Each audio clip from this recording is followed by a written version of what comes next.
किया जा रहा है और इसी क्रम में आज पूरे भारतवर्ष में 508 रेलवे स्टेशनों के पुनर्विकास की आधारशिला रखी जा रही है। इस कार्यक्रम को प्रारंभ करने के लिए मैं सर्वप्रथम माननीय रेल, संचार, इलेक्ट्रॉनिक्स एवं सूचना प्रौद्योगिकी मंत्री श्री अश्विनी वैष्णव जी से स्वागत संबोधन के लिए अनुरोध करती हूँ। परम आदरणीय प्रधानमंत्री श्री नरेंद्र मोदी जी, देश के विभिन्न राज्यों से जुड़े माननीय राज्यपाल एवं माननीय मुख्यमंत्री महोदय, केंद्रीय मंत्रिमंडल और विभिन्न राज्यों की मंत्री महोदय, माननीय सांसद, माननीय विधायक महोदय, उपस्थित पद्म पुरस्कार से सम्मानित महानुभाव, अध्यापकगण, छात्र, स्पोर्ट्स पर्सन्स और समाज के विभिन्न क्षेत्रों से जुड़े प्रबुद्ध नागरिक और मीडिया के सभी साथी, आप सबका इस ऐतिहासिक समारोह में हार्दिक स्वागत करता हूं। माननीय प्रधानमंत्री जी का रेलवे से एक भावनात्मक जुड़ाव रहा है। उन्होंने रेलवे को यातायात के साधन से बढ़कर जन सामान्य के जीवन में बदलाव लाने का आधार माना है।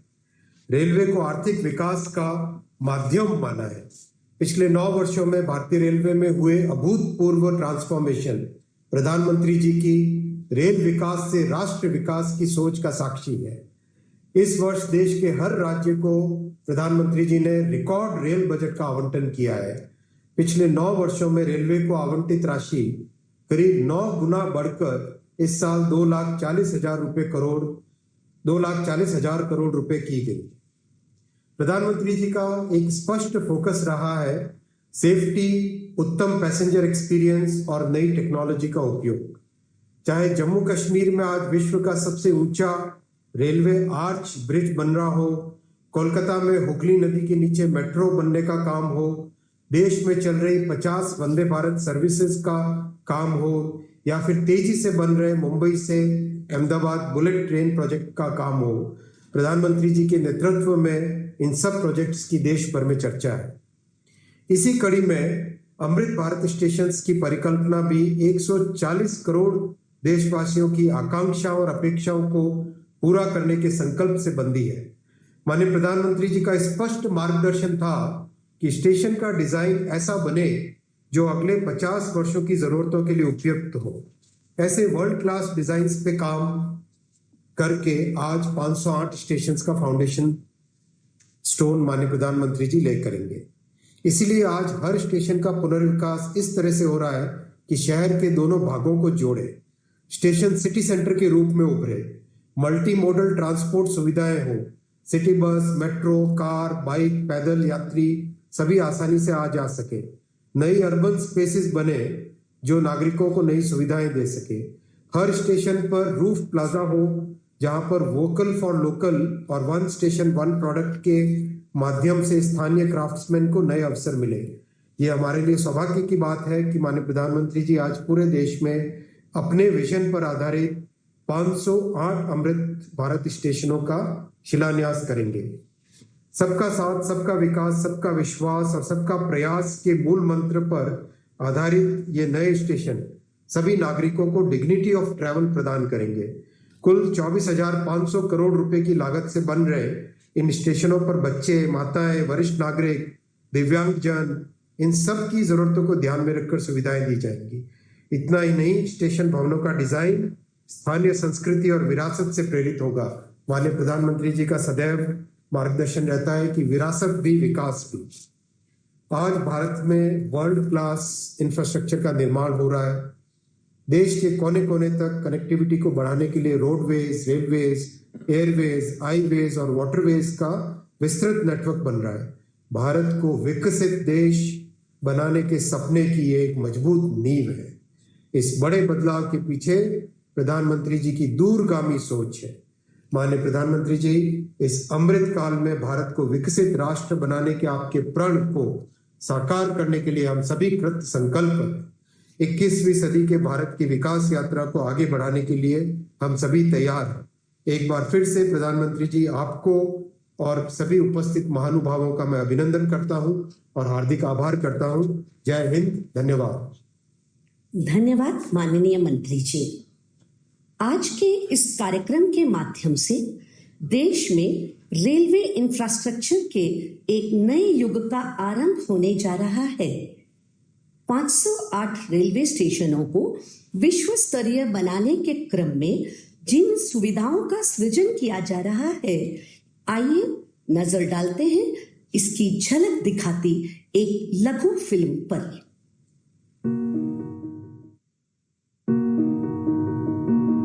मैं भारत का रेलवे स्टेशन, गरीब, मिडिल क्लास, साधारण लोग मेरे मेहमान होते हैं।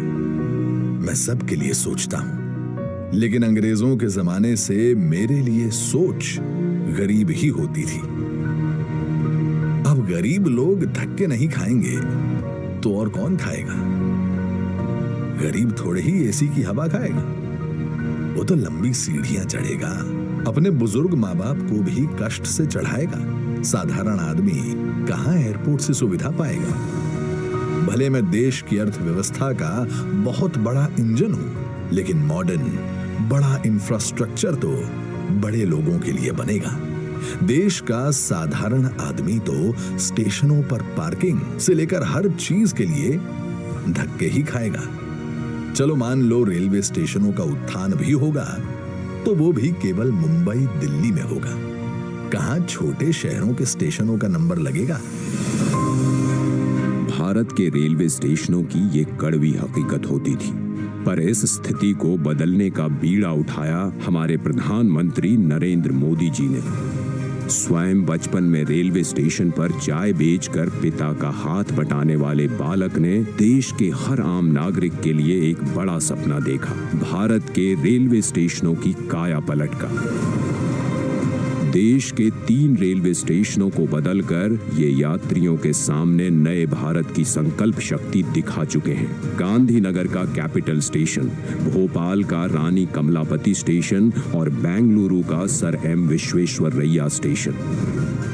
इसी राह पर पूरे देश के 508 रेलवे स्टेशनों का पुनर्विकास होने जा रहा है। देखिए इस नक्शे को। देश भर में आकांक्षाओं तक पहुंचेगी ये क्रांति, जो कि प्रेरणा होगी अमृत काल में हर क्षेत्र के बाकी स्टेशनों के लिए।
इसीलिए प्रधानमंत्री जी ने अमृत काल में नए भारत के इस सपने को नाम दिया है अमृत भारत स्टेशन।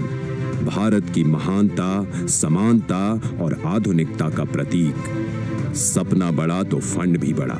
जो रेलवे बजट 2014 में 65,000 करोड़ का हुआ करता था, वो आज है 2,40,000 करोड़ का, जिसमें से 508 स्टेशनों के पुनर्विकास के लिए दिए जा रहे हैं लगभग 25,000 करोड़। लक्ष्य यही है कि सामान्य यात्रियों को बेहतर सुविधा मिले, काम के लिए आना जाना आसान हो। पता है, अन्य देशों की तरह हमारे देश के रेलवे स्टेशन केवल रेलवे स्टेशन नहीं होते। यहाँ इमोशन भी है, यादें भी, ठिठोलियां भी और राहत भी। सांस्कृतिक आदान प्रदान के केंद्र भी होते हैं हमारे स्टेशन। इतनी महान संस्कृति एवं वास्तुकला को अब प्रदर्शित करेंगे हमारे नए अमृत रेलवे स्टेशन, ताकि यहाँ खींचे जाने वाली हर सेल्फी के साथ भारत और जुड़े और जिए और खिले। ऐसे शानदार स्टेशन पहले लोग विदेशों में ही देखते थे। भारत में भी ऐसे स्टेशन बन रहे हैं। तो अब हमारे स्टेशन होंगे जानदार भी और शानदार भी। यहाँ एयरपोर्ट्स की तरह मल्टी लेवल पार्किंग होगी, प्रवेश निकास के अलग अलग द्वार होंगे। यहाँ सुंदर एग्जीक्यूटिव लॉन्ज, यात्री प्रतीक्षालय होंगे। यहाँ सीसीटीवी से निगरानी होगी, फ्री वाईफाई होगा। और सोचिए, लिफ्ट और एस्केलेटर से कितने बुजुर्गों, दिव्यांगों की यात्रा सुखद होंगी। अब दिव्यांगों की सुविधा के लिए हमारे स्टेशनों पर ब्रेल लिपि वाले साइनेज भी होंगे। पर्यावरण को भी पीछे नहीं छोड़ेंगे हमारे अमृत स्टेशंस। ये सभी इमारतें बनेंगी ग्रीन बिल्डिंग मापदंडों के अनुसार और समुचित प्रकाश व्यवस्था से युक्त होंगे स्टेशंस। और सभी स्टेशनों में दोनों ओर सुनिश्चित की जाएगी कनेक्टिविटी। ये नए विकसित स्टेशन सिर्फ स्टेशनों को ही नहीं, पूरे शहर को मॉडर्न इंफ्रास्ट्रक्चर देंगे। ये स्टेशन सिर्फ रेलवे की सुविधाओं तक सीमित नहीं रहेगा, बल्कि ये मल्टी मॉडल कनेक्टिविटी का भी हब होगा। यानी बस हो, मेट्रो हो, टैक्सी हो, ऑटो हो, यातायात के हर साधन यहाँ एक ही छत के नीचे कनेक्टेड होंगे। यात्रियों की सुविधा और बेहतर मार्गदर्शन के लिए एक समान साइनेज लगाए जाएंगे। अमृत स्टेशन आइकॉनिक स्ट्रक्चर के साथ सिटी सेंटर भी बनेंगे। यहाँ होंगे भव्य रूफ प्लाजा, शॉपिंग कॉम्प्लेक्सेस, बच्चों के लिए गेमिंग जोन, फूड कोर्ट्स। अमृत स्टेशन के जरिए ये सारी खुशियां और सुविधाएं छोटे शहरों के लोगों का भी अधिकार होंगी। प्रधानमंत्री जी के परिश्रम पर देश के विश्वास का प्रतीक अमृत भारत स्टेशन। आज का भारत जो ठानता है वो कर दिखाता है। उस आत्मविश्वास का प्रतीक अमृत भारत स्टेशन। भारत की महानता, समानता और आधुनिकता का प्रतीक अमृत भारत स्टेशन। जय हिंद।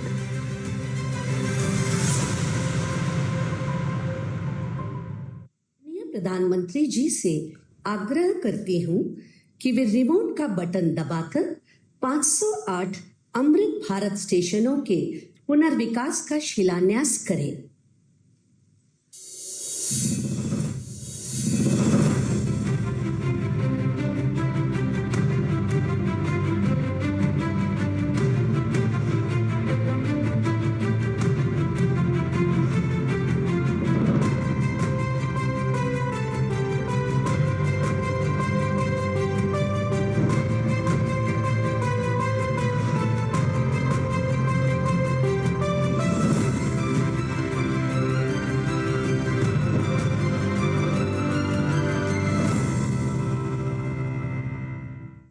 मैं आदरणीय प्रधानमंत्री जी से विनम्र निवेदन करती हूं कि इस ऐतिहासिक अवसर पर अपने प्रेरणादायी उद्बोधन से हम सभी का मार्गदर्शन करें।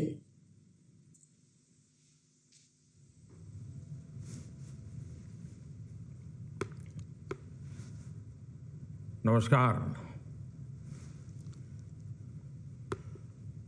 देश के रेल मंत्री श्री अश्विनी वैष्णव जी कार्यक्रम में देश के कोने कोने से जुड़े केंद्रीय मंत्रिमंडल के अन्य सदस्य,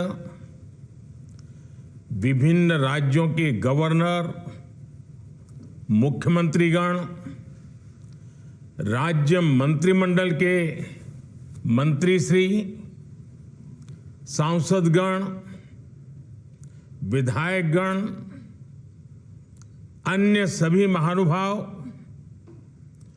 और मेरे प्यारे भाइयों और बहनों, विकसित होने के लक्ष्य की तरफ कदम बढ़ा रहा भारत अपने अमृत काल के प्रारंभ में है। नई ऊर्जा है, नई प्रेरणा है, नए संकल्प है। इसी आलोक में आज भारतीय रेल के इतिहास में भी एक नए अध्याय की शुरुआत हो रही है। भारत के करीब 1300 प्रमुख रेलवे स्टेशन अब अमृत भारत रेलवे स्टेशन के तौर पर विकसित किए जाएंगे। उनका पुनर्विकास होगा, आधुनिकता के साथ होगा।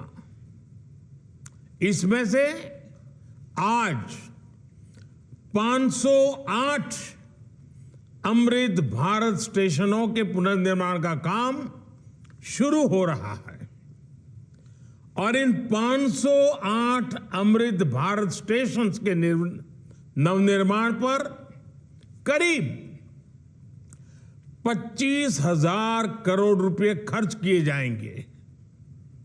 आप कल्पना कर सकते हैं, ये देश के इंफ्रास्ट्रक्चर के लिए, रेलवे के लिए और सबसे बड़ी बात है मेरे देश के सामान्य नागरिकों के लिए ये कितना बड़ा अभियान होने वाला है। इसका लाभ देश के लगभग सभी राज्यों को मिलेगा। जैसे यूपी में इसके लिए करीब 4,500 करोड़ रुपए के खर्च से 55 अमृत स्टेशन को विकसित किया जाएगा। राजस्थान के भी 55 railway station Amrit Bharat station बनेंगे। एमपी में 1,000 करोड़ रुपए के खर्च से 34 स्टेशन का कायाकल्प होने वाला है। महाराष्ट्र में 44 स्टेशन के विकास के लिए 1,500 करोड़ रुपए से ज्यादा खर्च होंगे। तमिलनाडु, कर्नाटका और केरला के भी प्रमुख स्टेशंस को अमृत भारत स्टेशन के रूप में विकसित किया जाएगा। मैं अमृत काल के प्रारंभ में इस ऐतिहासिक अभियान के लिए रेल मंत्रालय की सराहना करता हूं और सभी देशवासियों को बधाई देता हूं। साथियों, आज पूरी दुनिया की दृष्टि भारत पर है। वैश्विक स्तर पर भारत की साख बढ़ी है। भारत को लेकर दुनिया का रवैया बदला है और इसकी दो प्रमुख बातें हैं, दो मुख्य वजह हैं। पहली, आप देशवासी, भारत के लोगों ने करीब 3 दशक बाद, 30 साल बाद देश में पूर्ण बहुमत की सरकार बनाई। वो पहली वजह। और दूसरी वजह है पूर्ण बहुमत की सरकार उसी स्पष्टता के साथ जनता जनार्दन की उनकी भावना का आदर करते हुए बड़े बड़े निर्णय लिए, चुनौतियों के स्थायी समाधान के लिए अविरत काम किया। आज भारतीय रेलवे भी इसका प्रतीक बन चुकी है। बीते वर्षों में रेलवे में ही जितना काम हुआ है, उसके आंकड़े, उसकी जानकारी हर किसी को प्रसन्न भी करती है, हैरान भी कर देती है। जैसे दुनिया में south Africa, Ukraine, Poland, UK और स्वीडन जैसे देशों में जितना रेल नेटवर्क है, उससे ज्यादा रेल ट्रैक हमारे देश में इन 9 वर्षों में बिछाए गए हैं। अब कल्पना करिए स्केल। साउथ कोरिया, न्यूजीलैंड और ऑस्ट्रेलिया जैसे देशों का जितना रेल नेटवर्क है उससे ज्यादा ट्रैक भारत ने अकेले पिछले साल बनाए हैं। 1 साल में भारत में आज आधुनिक ट्रेनों की संख्या भी तेजी से बढ़ रही है। आज देश का लक्ष्य है कि रेलवे की यात्रा हर यात्री के लिए, हर नागरिक के लिए सुलभ भी हो और सुखद भी हो। अब ट्रेन से लेकर स्टेशन तक आपको एक बेहतर, एक उम्दा से उम्दा एक्सपीरियंस देने का प्रयास है।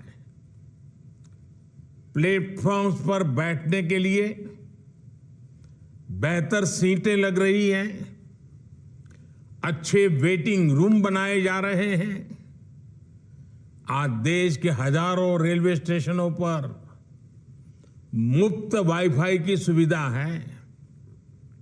हमने देखा है इस मुफ्त इंटरनेट का कितने ही युवाओं ने लाभ उठाया है।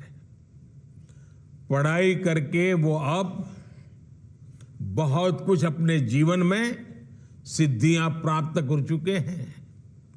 साथियों, ये इतनी बड़ी सिद्धियां हैं, जिस प्रकार से रेलवे में काम हुआ है,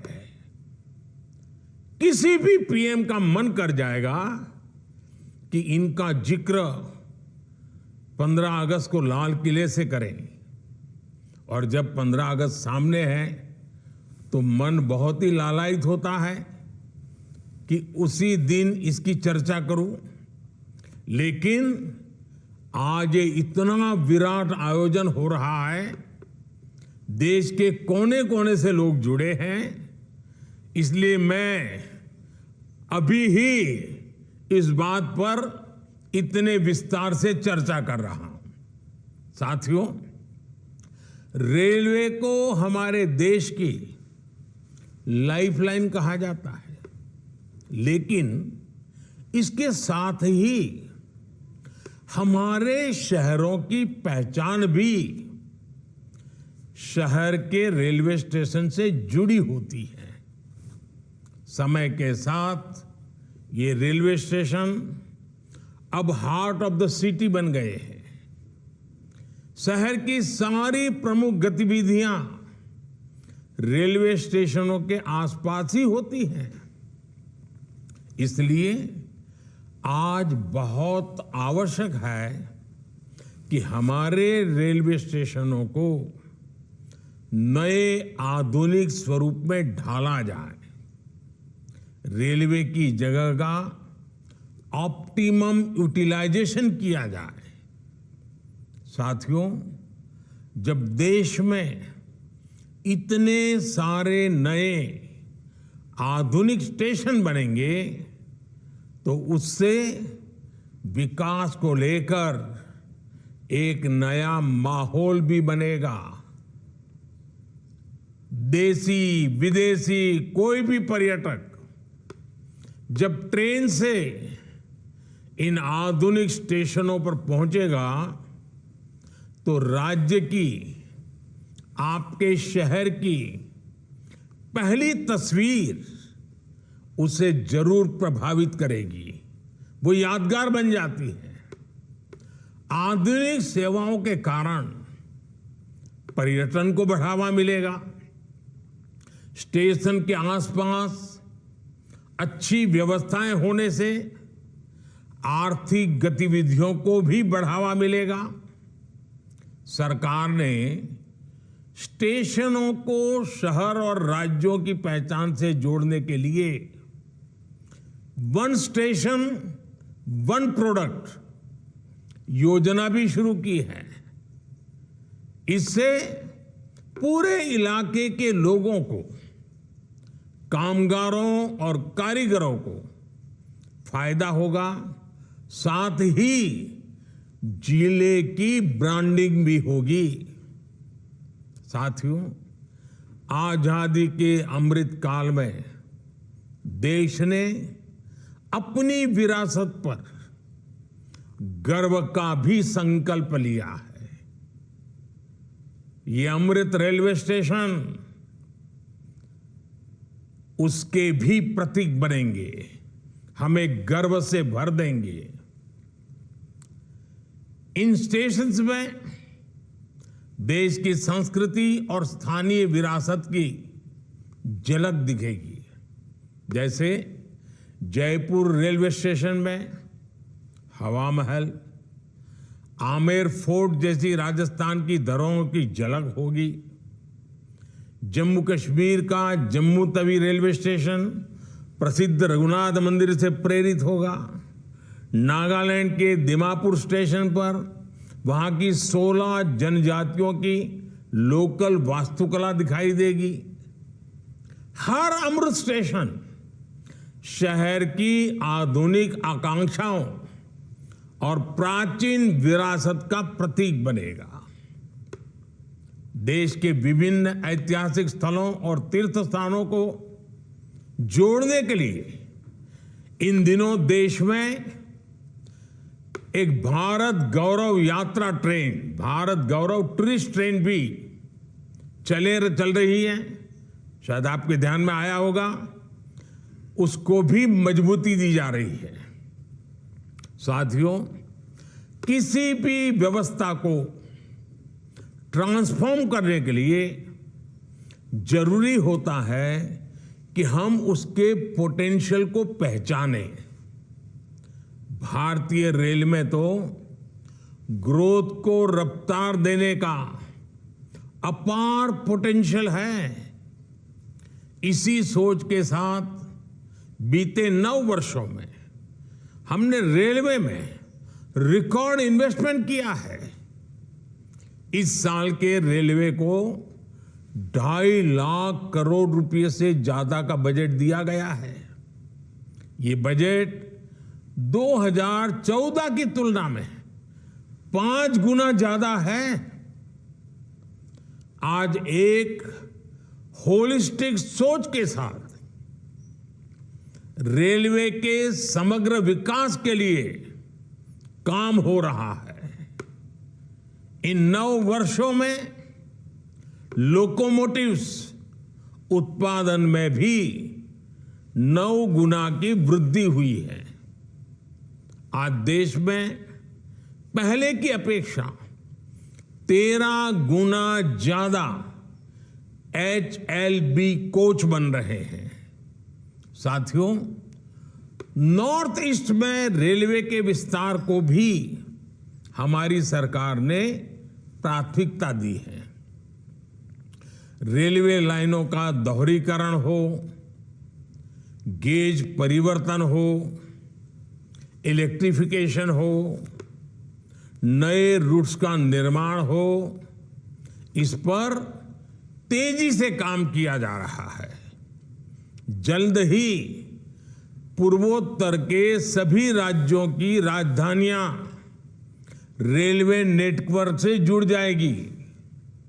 नागालैंड में 100 साल बाद दूसरा रेलवे स्टेशन बना है। नॉर्थ ईस्ट में नई रेल लाइनों की कमीशनिंग भी पहले के मुकाबले 3 गुना ज्यादा हो रही है। साथियों, पिछले 9 वर्षों में 2200 किलोमीटर डेडिकेटेड फ्रेट कॉरिडोर भी बनाए गए हैं। इसकी वजह से माल गाड़ियों के ट्रेवल टाइम में काफी कमी आई है। दिल्ली NCR से वेस्टर्न पोर्ट्स तक, चाहे गुजरात के समुद्री तट हो या महाराष्ट्र का समुद्री तट हो, पहले से जो सामान ट्रेन से पहुंचाने में एवरेज औसतन 72 घंटे लगते थे, आज वही लगेज, वही सामान, वही गुड्स 24 घंटे में पहुंच जाता है। ऐसे ही दूसरे रूट्स पर भी टाइम में 40% की कमी आई है। ट्रैवल टाइम में कमी आने का मतलब है कि मालगाड़ियों की गति बढ़ी है और सामान भी अब ज्यादा तेजी से पहुंच रहा है। इसका बड़ा लाभ हमारे उद्यमियों, कारोबारियों और खास करके हमारे किसान भाई बहनों को हो रहा है। हमारी फल सब्जियां अब ज्यादा तेजी से देश के एक कोने से दूसरे कोने तक जा रही है। जब देश में इस तरह का ट्रांसपोर्टेशन तेज होगा तो उतनी ही तेजी से भारत के जो उत्पाद है, हमारे छोटे मोटे कारीगर, हमारे लघु उद्योग जो कुछ भी उत्पादन करते हैं, वो सामान विश्व बाजार में भी तेजी से पहुंचेगा। साथियों, आप सभी ने देखा है कि पहले रेलवे ओवरब्रिज का कम होने के कारण कितनी दिक्कतें आती थी। 2014 से पहले देश में 6000 से भी कम रेलवे ओवरब्रिज और अंडरब्रिज थे। आज ओवरब्रिज और अंडरब्रिज की ये संख्या 10,000 से ज्यादा हो गई है। देश में बड़ी लाइन पर मानव रहित क्रॉसिंग की संख्या भी शून्य हो चुकी है। रेलवे और रेलवे प्लेटफॉर्म पर यात्री सुविधाओं के निर्माण में आज बुजुर्गों की, दिव्यांगजनों की जरूरतों का विशेष ध्यान रखा जा रहा है। साथियों, हमारा जोर भारतीय रेलवे को आधुनिक बनाने के साथ ही पर्यावरण फ्रेंडली बनाने पर भी है। बहुत जल्द भारत के 100% रेल ट्रैक्स इलेक्ट्रिफाइड होने जा रहे हैं, यानी कुछ ही वर्षों में भारत की सारी ट्रेनें सिर्फ बिजली से चला करेगी। इससे पर्यावरण की कितनी बड़ी मदद होगी, आप अंदाजा लगा सकते हैं। 9 वर्षों में सोलर पैनल से बिजली बनाने वाले रेलवे स्टेशनों की संख्या भी 1200 से ज्यादा हो गई है। लक्ष्य यही है कि आने वाले समय में सभी स्टेशन ग्रीन एनर्जी बनाएं। हमारी ट्रेनों के करीब 70,000 डिब्बे, 70,000 कोचेज में एलईडी लाइट्स लगाई जा चुकी हैं। ट्रेनों में बायो टॉयलेट्स की संख्या भी 2014 के मुकाबले अब 28 गुना ज्यादा हो गई है। ये जितने अमृत स्टेशन बनेंगे, ये भी ग्रीन बिल्डिंग्स के मानकों को पूरा करेंगे। 2030 तक भारत एक ऐसा देश होगा जिसकी रेलवे नेट जीरो एमिशन पर चलेगी। साथियों, रेल ने दशकों से हमें अपनों से मिलने का बहुत बड़ा अभियान चलाया है, काम किया है। एक प्रकार से देश को जोड़ने का भी काम किया है। अब ये हमारी जिम्मेदारी है कि हम रेल को एक बेहतर पहचान और आधुनिक भविष्य से जोड़ें और रेल की रक्षा, व्यवस्थाओं की रक्षा, सुविधाओं की रक्षा, स्वच्छता की रक्षा, एक नागरिक के नाते उस कर्तव्य को हमें निभाना। अमृत काल कर्तव्य काल भी है। लेकिन साथियों, कुछ बातें जब हम देखते हैं तो मन को पीड़ा भी होती है। दुर्भाग्य से हमारे देश में विपक्ष का एक धड़ा आज भी पुराने ढरे पर चल रहा है। वो आज भी खुद तो कुछ करेंगे नहीं और किसी को करने भी न देंगे, न काम करेंगे न करने देंगे। ये रवैये पर अड़े हुए हैं। देश ने आज की और भविष्य की जरूरतों की चिंता करते हुए संसद की आधुनिक इमारत बनवाई। संसद देश के लोकतंत्र की प्रतीक होती है। उसमें पक्ष विपक्ष सबका प्रतिनिधित्व होता है। लेकिन विपक्ष के इस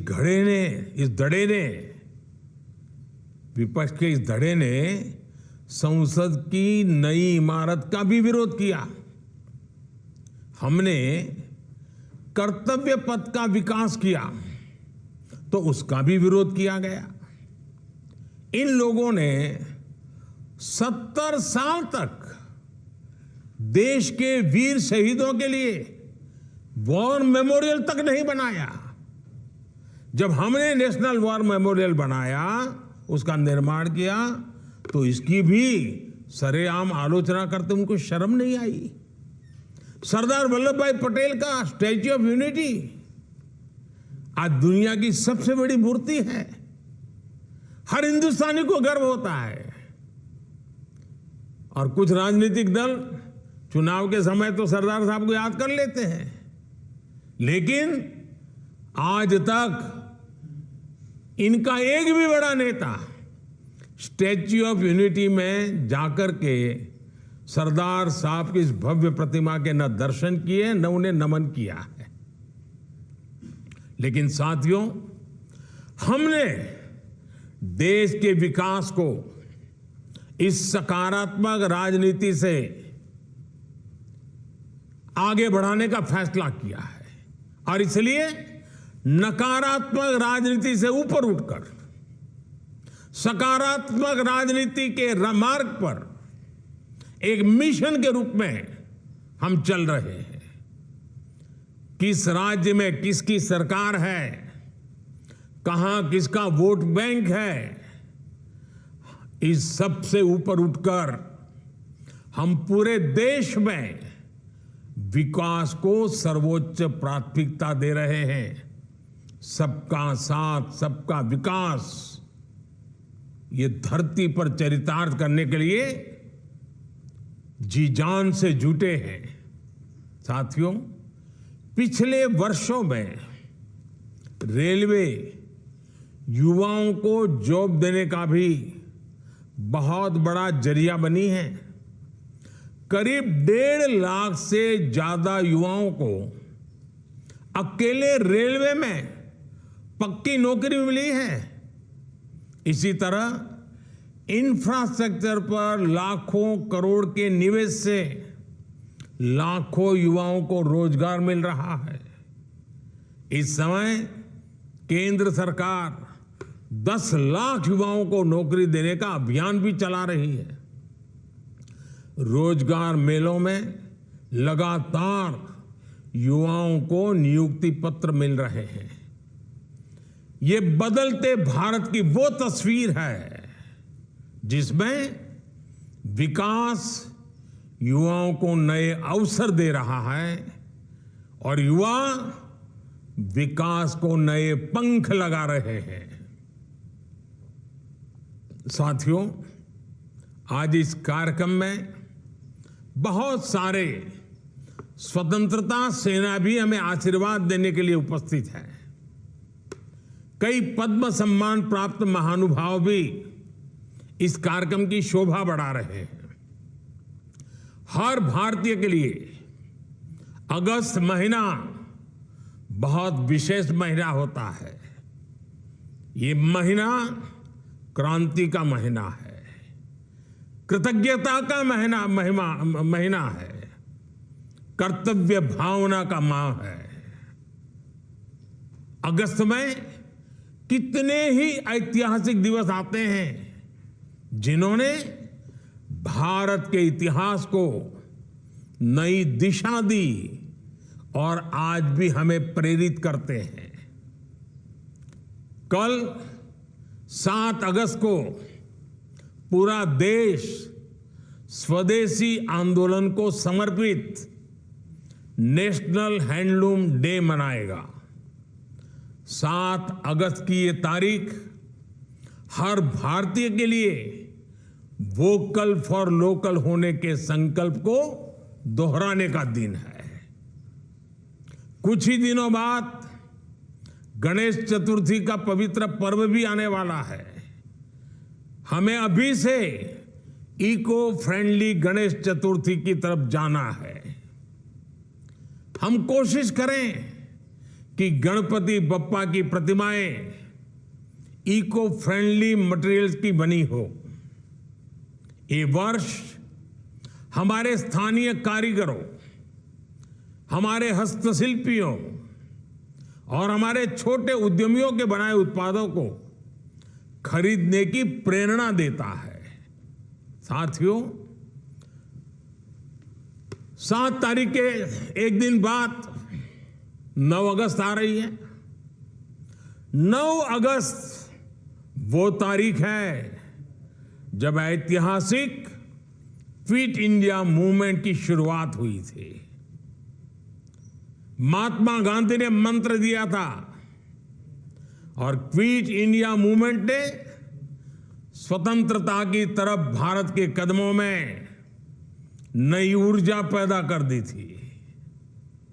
इसी से प्रेरित होकर आज पूरा देश हर बुराई के लिए कह रहा है क्विट इंडिया।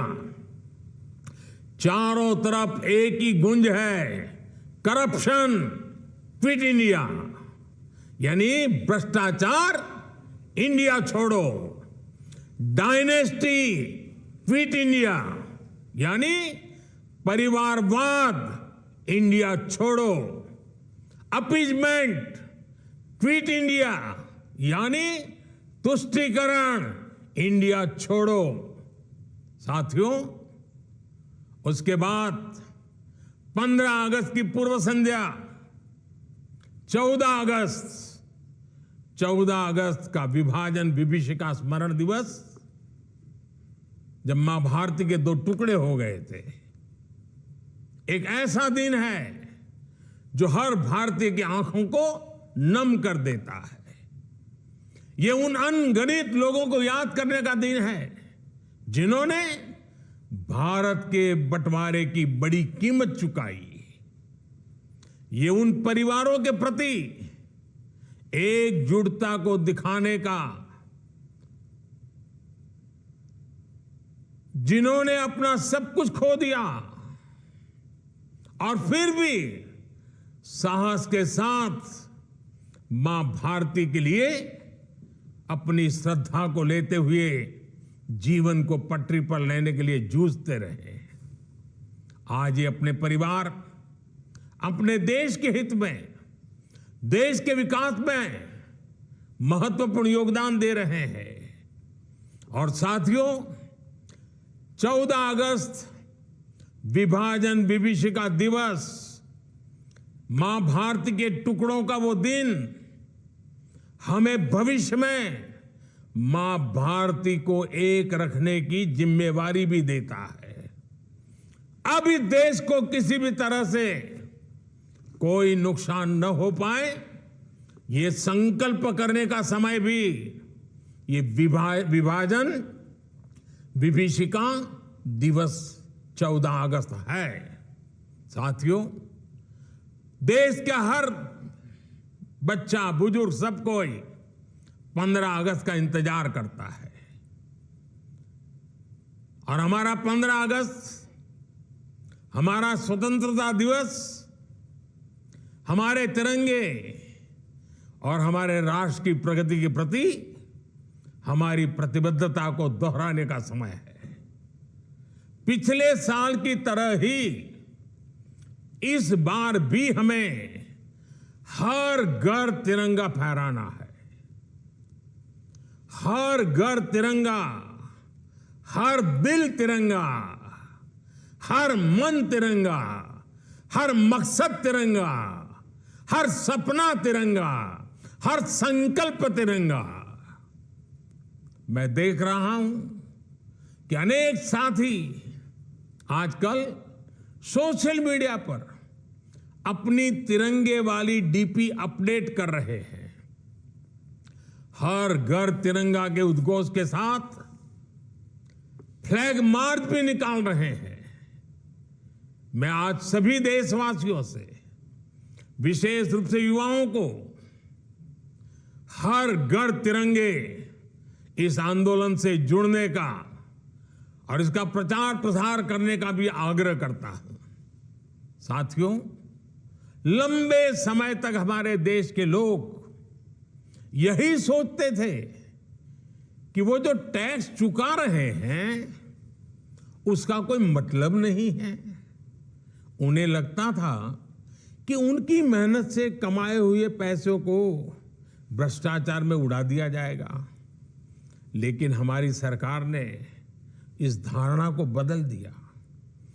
आज लोगों को महसूस होता है कि उनके पैसे का पाई पाई का उपयोग राष्ट्र के निर्माण में हो रहा है। सुविधाएं बढ़ रही हैं, ईज ऑफ लिविंग बढ़ रही है। जो मुसीबतें आपको झेलनी पड़ी वो आपके बच्चों को झेलनी न पड़े, उसके लिए दिन रात काम हो रहा है। इसका परिणाम यह है कि टैक्स भरने वाले लोगों की विकास के प्रति